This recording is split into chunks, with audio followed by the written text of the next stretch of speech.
দেশে সর্বশেষ গিয়েছিলাম 2024-এর ইলেকশনটা যখন হয়েছে, তো সুতরাং আমিও একটু আমার কাছে কিন্তু পরে মনে হয়েছে যে এই কথাটা হয়তো ঠিক। তারা যে আন্দোলনটা করতেছে সেটা একটা চাকরিকে ঘিরা না, 2019 সালের পর থেকে তারা সংগঠিত হইতেছে, সেটা যদি চাকরি হোক, নিরাপদ সড়ক চেয়ে আন্দোলন হোক, এমনকি আমার ঝাড়ু দেওয়ার অধিকারও হোক, এরকম একটা কিছুকেও যদি তারা জাতীয় আন্দোলনে পরিণত করতে পারে, তারা আসলে আলটিমেটলি আন্দোলনটা করতেছিল শেখ হাসিনাকে ফেলে দেয়ারই।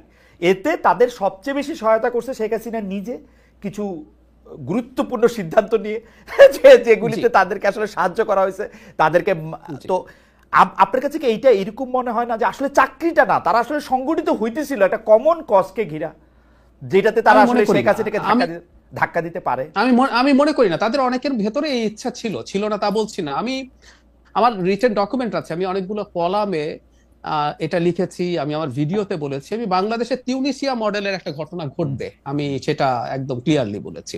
কারণটা হচ্ছে মানুষ ক্ষুব্ধ হয়ে আছে। আপনি চাইলেও আসলে এগুলো যে অর্গানাইজ করে করাতে পারবেন নট নেসেসারিলি, আপনার প্ল্যান থাকতে পারে একটা অংশের, এটা আমি দ্বিমত করছি না, কিন্তু আসলে এটা হোক বা অন্য কারো নেতৃত্বে, ধরলাম ওরা না, অন্য কেউ সামনে আছে, মানুষ যদি সামহাউ এটা ট্রাস্ট করতে পারতো যে এটা হবে, এবং শেখ হাসিনার ওই ব্রুটালিটি যদি যোগ না হতো, অন্য ক্ষেত্রে যদি হতো তাহলে অন্য কেউ করলে এটা হবে। মানে বুয়াজিজির আগুন দেওয়ার ঘটনায় আসলে কি হয়েছিল, সমাজে বছরের পর বছর যে ক্ষুব্ধতা মানুষের মধ্যে তৈরি হয়েছিল সে আসলে নেমে গেছে, ঠিক এই ঘটনা ঘটেছে। সুতরাং এটা তাদের কারো চিন্তা থাকতে পারে, কিন্তু তারা পরিকল্পনা করে এমন একটা কিছু ঘটাতে পারবে, কারণ এর মধ্যে শেখ হাসিনার অনেকগুলো কাজ, শুধুমাত্র তার একটা উক্তি না। যেমন ধরুন, আমি প্রায় বলি 16 তারিখ যদি সাইদ মারা না যেত এবং সেটা যদি ভিডিও না থাকতো, আমি এটা একটু যোগ করতে চাই, ধরুন আমরা একটা বর্ণনা পড়লাম যে একজন নিরস্ত্র তরুণকে পুলিশ গুলি করে হত্যা করেছে, তার দুহাত প্রসারিত ছিল, কিছু আসতো যেত না আমাদের কাছে হয়তো, আর বাকি 5টার মৃত্যু হতো। 5টার মৃত্যু বিরাট সংখ্যা, কিন্তু সাইদের ভিডিওটা আমরা যখন দেখলাম, একটা ফাঁকা জায়গায় দাঁড়িয়ে একজন তরুণ এই করছে, পৃথিবীর নড়ে গেছে। আমি ভারতের মিডিয়াকে দেখছি, তখনও ভারতের মিডিয়া অবাক হচ্ছে যে কিভাবে এই ঘটনা বাংলাদেশে ঘটতে পারে। সো এই ঘটনাগুলো সব যুক্ত হয়েছে, সেজন্য কোনো পরিকল্পনা করে আসলে এটা হওয়া সম্ভব ছিল না, কারো চিন্তা হয়তো ছিল। কিন্তু ওই যে বললাম যে আমাদের মধ্যে বছরের পর বছর যেহেতু ক্ষুব্ধতা তৈরি হয়েছিল, বারুদ তৈরি হচ্ছিল, একটা ট্রিগারিং কোনো না কোনো পয়েন্টে। আপনি কিছুদিন আগে আমাকে একটা শোতে, ভয়েস অফ আমেরিকাতে আমার একটা ইন্টারভিউ 1 জানুয়ারি কোট করেছিলেন যে 1 বছরের বেশি টিকবে না, এরকম একটা মন্তব্য। আমি সেটা বলেছিলাম মূলত এই কারণে, এবং একটু যোগ করি, 2018 সালে নিরাপদ সড়ক আন্দোলনের সময় এই ধরনের একটা প্রবাবিলিটি তৈরি হয়েছিল মানুষ নামার, কিন্তু মানুষ নামে নাই। আমার ইন্টারপ্রিটেশন হচ্ছে ওই সময় অর্থনীতি তুলনামূলকভাবে ভালো ছিল, অথচ তখন কিন্তু পেটানো হয়েছিল স্কুলের বাচ্চাদের, তারপরেও কিন্তু আমরা মাঠে নামি নাই ওইভাবে। কিন্তু পরবর্তীতে 24-এ এসে আমাদের সব সমস্যা তো থাকলোই, কিন্তু ফাইনালি যেটা হয়, ইকোনমিক ক্রাইসিস, একটা মা যখন তার বাচ্চার ডিম অর্ধেক করে ফেলে একটার জায়গায়, একটা মানুষ যখন মাছের কাঁটা কিনে খায়, একটা মানুষ 3 ঘন্টা দাঁড়ানোর পর যখন টিসিবি ট্রাকের পণ্য 2 ঘন্টার পর জানে শেষ হয়ে গেছে, এই ক্ষুব্ধতাগুলো যুক্ত হতে থাকে। সো 24-এর এইটা কোনো না কোনো একটা পয়েন্টে, কোনো না কোনো একটা ইস্যু দিয়ে বেরোতো। এখন এটা পরিকল্পনা করে কেউ ঘটাতে পারবে না, এটা ঘটতো, এটা ঘটে গেছে এবং তারা সামনে ছিলেন। আজকে আপনার কাছে এটা নতুন কথা শুনলাম ইমানের প্রসঙ্গে, ইমানটা ভালো হয়েছে এই যেটা, কারণ হচ্ছে আপনি বলছিলেন যে আপনি ইমানই রাখেন নাই, এই কথা কি ঠিক? এই কথা তো মনে হয় আপনি এখন আমার থেকেও অন্য আরেকটু নেতিবাচক জায়গা থেকে কি বলতেছেন, কারণ আপনি তো মানে কোনো আশা এদের জন্য রাখেন না, এটা আমার মনে হয় নাই। মানে প্রথম 2-3 মাস তো অবশ্যই মনে হয় নাই। মানে আমি যদি বলি 2024 হ্যাঁ একদম, আমি প্রথম থেকে কি করেছি একটু বলি। মানে আমি পার্সোনাল লেভেলে অনেক কথা বলতাম, আমি চেয়েছি একটা সরকার তৈরি হয়েছে, তরুণরা আসুক। মানে আমার কোনো একটা ভিডিওতে বলা আছে এরকম যে আমি খুব চাই, বা একটা কলাম আছে, এনসিপি যেদিন প্রথম তৈরি হয়েছে সেদিন আমি লিখেছি বা বলেছিও, একটা বিশ্লেষক হিসেবে যদি দেখি এই দলটার কোনো ভবিষ্যৎ আমি দেখি না, আমি বলেছি। কিন্তু আমার ভেতরে চাওয়া হচ্ছে এনসিপি অসাধারণ দল হিসাবে গড়ে উঠুক, কারণ বাংলাদেশে আমি যেহেতু একজন সেন্ট্রিস্ট মানুষ, বা আমি সোশ্যাল ডেমোক্রেট হিসাবে পরিচয় দিতে পছন্দ করি, বাংলাদেশে বিএনপির বিকল্প হিসাবে একটা ইসলামিস্ট ফোর্স প্রধান শক্তিতে পরিণত হোক। কিন্তু ডক্টর রহমান, এইখানে আমার একটা অবজারভেশন আছে আপনার নিয়ে, সেইটা হচ্ছে যে আপনি কিন্তু একটা ভালো এনসিপি চাইছেন। সেই এনসিপিটা কেমন জানেন? এটা ছোটদের বিএনপি, মানে জামাত হবে না, অনেক বাম হবে না, কথা শুনবে তো একটা বিএনপি তো আছে, আপনি একটা ছোটদের বিএনপি তো চাইছেন মনে হয়, সেই জন্য এনসিপিটা আপনার খুব বেশি ভালো লাগে নাই আমার মনে হয়। আমি খুব ছোট আমি না না আমি আমি বলি আমার কথা, আমার খুব ছোটদের বিএনপি না চেয়েছি তাও না, এখন এখানে আমার পলিটিক্যাল আইডিওলজির কথা জি বলি, ইন্টারেস্টিং ডিবেট এটা। জি 5th অগস্টের পরে একটা জিনিস হচ্ছিল যেটা নিয়ে আমি সমানে অ্যালার্মিং দিয়ে গেছি, সেটা হলো আমরা ইডিওলজিক্যাল ডিবেটে অনেক ঢুকে গেছি। আমি এই কথা রিপিটেডলি বলেছি, যখন আমরা আইডিওলজিক্যাল লাইনে আমাদের পলিটিক্সকে সাজাবো, এটা জনগণের জন্য ক্ষতি এবং বিএনপির জন্য সুবিধা। আমি বিএনপির লোকজনকে সামনাসামনি এই কথা বলি।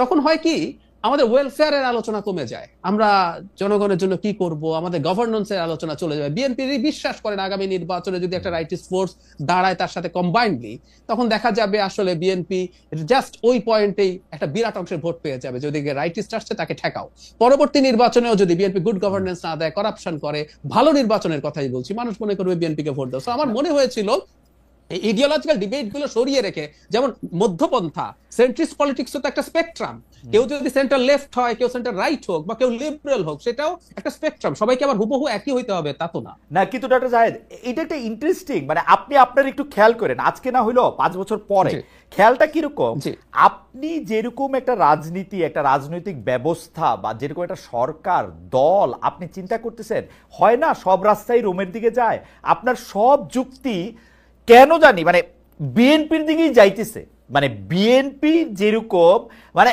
এইটা এই যে মাসকাত ভাই হাসতেছেন, হাইসা জাহেদও এটা হাসছে, কিন্তু কিন্তু আপনি খেয়াল করে দেখেন, আপনি ডক্টর জাহেদ রহমান আর জনাব তারেক রহমান, হওয়ার কথা ছিল না, এটা হওয়ার কথা ছিল যে ডক্টর জাহেদ রহমান যে চাপটা আসলে সরকারের উপরে রাখতেছেন, আমি সক্রেটিসের কথা ধার করে কইতে চাই যে সে ডাস পোকার মতো, বা সক্রেটিসের কথা বলে অন্য তার ছাত্ররা যে কথা বলছে সেইটা না হইয়া বরং এটা যেন বিএনপিরই একটা বিনির্মাণ করতেছে, এটা আমার মনে হয় এবং অনেকের মনে হয়। অনেকের আরো কি মনে হয় জানেন ডক্টর জাহেদ? অনেকের মনে হয়, আরো মনে হয় হচ্ছে ডক্টর জাহেদ, আপনি যে এখন বিসিএস ভাইবা নিতেছেন, আপনিও কোনো না কোনো ভাবে একটা লোক যথেষ্ট পরিমাণে বিএনপি কিনা, মানে সেটা কিন্তু বিএনপি না, আপনার মনে কিছু আপনার মনে কিছু প্যারামিটার আছে।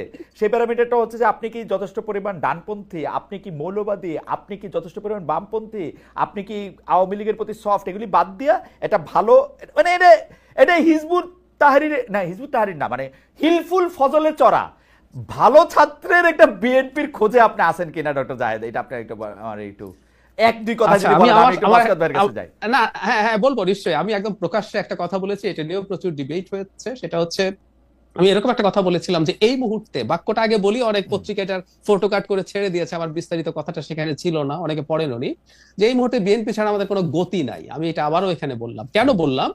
আমরা দল করতে হবে নট নেসেসারিলি, কিন্তু আমাদের প্রত্যেকের পলিটিক্যাল ইডিওলজি আছে। আমি আমি রাজনীতিকে কেমন দেখতে চাই, বাংলাদেশের ভবিষ্যৎ কার হাতে থাকুক আমি চাই, সেটা নিয়ে আমার একটা চিন্তার জায়গা আছে। আমি যদি গ্রোসলি এটুকু বলি সহজভাবে বোঝার জন্য, আমি যদি একজন সেন্ট্রিস্ট মানুষ মনে করি, বাংলাদেশে এই মুহূর্তে উল্টো দিকে আরেকটা রাইটিস্ট ফোর্স, আমি একদম এক্সট্রিম রাইটের কথা বলছি না, যে রাইটিস্ট ফোর্স গুলো, এটা নিয়ে আমার ডিবেট আছে, আমি সময় থাকলে বলবো, এটা নিয়ে আলাপটা করছি, যারা কনস্টিটিউশনাল পলিটিক্স করে, ধরুন আমি নাম বলছি, জামায়াতে ইসলামী, ইসলামী আন্দোলন, যারা কনস্টিটিউশনাল পলিটিক্স করে বলে দাবি করে বলছি, আমি পরের সুযোগ এটা নিয়ে কথা বলবো, যে তারা আবার শরিয়ার কথাও বলে কায়েম করবেন, কোনো মানব রচিত আইন থাকবে না বলছেন, সেটা আবার কিভাবে ফিট ইন করে, যে ডিফারেন্ট ডিবেট।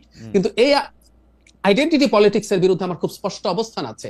আমি ভারতের বিজেপির বিরুদ্ধে এত কথা বলেছি, আমার ইউটিউব চ্যানেল কিন্তু ভারতে অফিসিয়ালি বন্ধ করা হয়েছে, officially, I got a mail. So আমি, আমার একটা নীতিগত অবস্থানের জায়গা আছে। এমনকি আওয়ামী লীগের বাঙালি জাতীয়তাবাদ, আমি প্রথম আলোতে কলাম লিখেছি যে আমরা বলছি যে বাঙালি জাতীয়তাবাদ দিয়ে আমরা আমাদের বিভেদ সরাতে পারবো, আমি বলছি স্টিল এটা একটা আইডেন্টিটি এবং এটা অন্যকে এক্সক্লুড করে। সেই কারণে আমি মনে করছি শর্ট টার্মে আমরা যারা মধ্যপন্থী মানসিকতার মানুষ, সেই কারণে আমার মনে হয় এই বিএনপি ছাড়া শর্ট টার্মে একটা অল্টারনেটিভ আমি যেরকম চাই তৈরি হওয়ার আগ পর্যন্ত this is the only option আমার মনে হয়। আপনার মধ্যপন্থা এবং বিএনপি নিয়ে, মানে এটা হয় কি, মানে ঠিক টেলিভিশন লাইভ আলোচনার বাদে আমরা যদি দর্শকদের উপস্থিতিতে এইটা নিয়ে আমার আপনার এই স্পেসিফিক কিছু কথা বলার আছে, কিন্তু আপনি আমাকে একটু বলেন তো যে এনসিপি আসলে রাজনীতিটা কেমনে করতে তোলে? বাংলাদেশের যেই রাজনীতি বিএনপি, আওয়ামী লীগ, জামায়াতে ইসলামী, জাতীয় পার্টি আমাদেরকে যে রাজনীতির মধ্যে নিয়ে গেছে, রাজনীতিটাকে যেই জায়গায় নিয়ে গেছে সেই জায়গায় এনসিপি আসলে কি করতো? আপনি দেখেন এনসিপি 64টা জেলা ঘুরছে, আমি এনসিপির লোকজনের সাথে কথা বলি, এনসিপির লোকজন আমার সাথে কথা বলে, আমি এখন আর তত বলতে চাই না, ওদেরই অনেকে আমার সাথে কথা বলে, আমি জানি ওরা কিন্তু পয়সা বাঁচানোর জন্য সরকারি ফেসিলিটিগুলিতে থাকছে, সার্কিট হাউস, ডাক বাংলো, এগুলিতে থাকছে, তারপরেও কিন্তু অনেক টাকা খরচ হয়েছে। এই টাকাগুলি কোত্থেকে আসবে আসলে? এই টাকাগুলি কিন্তু নিয়ে ওরা নেসেসারিলি ওদের পকেটে ভরতেছে না জাহেদ। হ্যাঁ, তাহলে এখন ওরা কি মানে রাজনীতিটা কিভাবে করবে? এখন কি এই পদযাত্রাটা না কইরা ওদের এটা মানে অনলাইনে করা উচিত ছিল? এইটা কি তারা তারা আসলে কিভাবে করতো, মানে এই রাজনীতিটা তারা আসলে কিভাবে করবে? তারা যদি এখন ভোটও করতে চায় সেটা কিভাবে করবে তারা? আপনি কি এই মডেলটা আমি আমি ভেবেছি, আমি শতভাগ একমত, আমি শতভাগ একমত আপনার সাথে। সেটা হচ্ছে যেই করাপশনের আলাপ আসছে পুরোটা দলের পেছনে যাচ্ছে তাও না, ব্যক্তিগত সম্পদও তৈরি হচ্ছে। আমরা দেখেছি কিছুদিন আগে যে গুলশানে চাঁদাবাজির জন্য ধরা পড়েছে, তার বাড়িতে একেবারে ভাঙাচোরা একটা বাড়ি ছিল, সেখানে নতুন পাকা বাড়ি উঠছে, আরো অনেক সমন্বয়কের বাড়িতে নানান কিছু উঠছে, তো ব্যক্তিগত খরচও হচ্ছে। আমি আপনার সাথে একমত, বাংলাদেশের রাজনীতির প্রেক্ষাপটটা যে জায়গায় এসে দাঁড়িয়েছে এটা প্রচন্ড এক্সপেন্সিভ একটা বিষয় হয়ে দাঁড়িয়েছে, এবং যে দলটা ক্ষমতায় যাওয়ার জন্য কোনো একদিন ফাইট করতে চায় তাকে এই ধরনের শোডাউন, আমরা একটা শব্দ ব্যবহার করি, করতে হবে। তাহলে যেটা হতো, আমাকে যদি কনসালটেন্ট করা হতো, আমি বলতাম আপনারা আপনাদের সততা নিয়ে এত বেশি প্রাইড দেখাবেন না, আপনি অন্য দলকে তার কিছু অনিয়মের জন্য এত আঘাত করবেন না, এত আক্রমণ করবেন না। তাহলে যেটা হলো, আজকে যে পরিস্থিতিটা দাঁড়ালো, তাদের বলা উচিত ছিল যে আমরা অত্যন্ত করাপ্ট একটা সোসাইটিতে আছি, এটা তারা যদি বুঝে থাকেন এবং আমাদের রাজনীতিতে এগুলো যদি করতে হবে আমরা যদি মনে করে থাকি, তাহলে আমি ওটাকে আইডিওলজিক্যাল ইস্যু বানিয়ে ফেলবো না। একটা ছোট উদাহরণ দিই, কিছুদিন আগে রাজশাহীর চাঁদাবাজদের একটা তালিকা আছে, ওর মধ্যে বিএনপির লোকই বেশি, একটা অংশের নাম নাই, জামাতের 6 জন পাওয়া গেছে। বিএনপির 40 জনের চেয়ে জামাতের 6 জন জামাতের জন্য বেশি ক্ষতিকর, কারণ জামাতের ব্র্যান্ডিং বলছে আমরা সৎ লোকের শাসন চাই। যে দলটার ব্র্যান্ডিং হচ্ছে আমি সৎ লোকের শাসন চাই, তার জন্য 6 জন চাঁদাবাজও কিন্তু পলিটিক্যালি ক্ষতিকর, এটা পারসেপশনে ক্ষতি তৈরি করে। সো আমি তাদেরকে যেটা সাজেস্ট করতাম, তাদের উচিত হতো যে এই জিনিসগুলোকে তাদের রাজনীতির মূল স্লোগান না বানিয়ে ফেলা, রাদার আপনি মানুষের জন্য কি করতে চান, যেটা আপনি বারবার মাসকাউদ ভাইকে জিজ্ঞেস করছিলেন, যেটা আমিও মনে করি একটা দল হিসেবে তার কি কি করার আছে, কি কি করতে চায় জনগণের জন্য, ওই কর্মসূচিগুলো সামনে নিয়ে আসা। সে অন্য দলটাকে আক্রমণ করার জন্য যখন সততা, চাঁদাবাজির বিরোধিতা, নতুন বন্দোবস্তের আলাপ করে, এটাই তার উপরে ঝুঁকিটা তৈরি করেছে। বাংলাদেশ কিন্তু আরেকটা, বাংলাদেশ কি বিএনপি আওয়ামী লীগকে পাল্টাপাল্টি ভোট দেয় নাই? দুটোই মোটা দাগে সেন্ট্রিস্ট দল, জানে দুইটা দলই ক্ষমতায় গেলে তারা অনেকে চাঁদাবাজি করবে, একটা লিমিটের মধ্যে করবে। কিন্তু কিন্তু কিন্তু ডক্টর রহমান, আপনি কি মনে করেন না ও যদি সততা নিয়েও কথা না বলতে পারে, ও আসলে কথা কি নিয়ে বলবে? মানে আমার কাছে কেন অসহায় লাগে, আমি ধরেন একটা নতুন রাজনৈতিক দলের জায়গা থেকে আমি এটা দেখি, বিএনপিকে এখন ফিনান্স করতে রেডি, ধাক্কাধাক্কি করে জনাব তারেক রহমান পর্যন্ত পৌঁছাতে পারতেছে না টাকার বস্তা নিয়ে, কারণ তার জায়গা নাই। এরকম কয়েকশো কোটিপতি আছে, কিন্তু ওরা এনসিপির পেছনে এখন আছেন।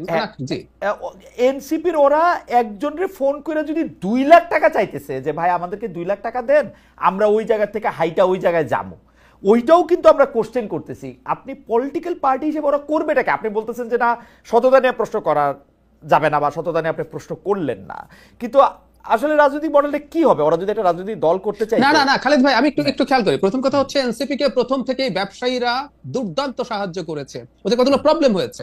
মানে এনসিপি কে বিএনপি কে সাহায্য করতে চাই, বিএনপি নির্বাচনে জিতে ক্ষমতায় যাবে, এনসিপি কে কেন সাহায্য করেছে এইভাবে? আমরা তো থাকি, আমরা খোঁজ খবর রাখি, আপনারাও রাখেন। এখনো এই তাদের অফিসে রাতের বহু লোকজন যায়, এসব আলাপ টালাপ আছে, উইটনেস আছে। তার মানে তারা কি ধরে নিয়েছে তারা সরকারি দল, সেজন্য তাকে সাহায্য করছে? আমি কিন্তু খালেদ ভাই আবারও বলছি, দল হিসাবে আমার তাদের প্রতি সাজেশন হতো যে তোমাদের তো ক্যাম্পেইন করতে হবে, তোমরা এখন আসলে কি করবে? তোমরা ওদেরকে তুমি করে বলি, তাই আমি তোমরা শব্দটা বলছি, ওদের যাদের সাথে দেখা হয় তাদের উচিত ছিল তাদের কর্মসূচি দিয়ে রাজনীতিটা কানেক্ট করা। তারা এই যে সততাকে, ট্রান্সপারেন্সিকে, অন্য দলের ফিনান্সিয়াল অনিয়মকে যখন প্রধান করে তোলে, এটাই যখন তার ব্র্যান্ডিং তৈরি করে, তখন ওর তুলনায় অনেক কম হলেও তাকে সাফার করতে হবে। কেজরিওয়াল তুলনামূলকভাবে অনেক কম দুর্নীতি করেছে, কিন্তু সে নির্বাচিত হয় নাই। This is how perception works. Doctor Zahed রহমানের এই থিসিসের সাথে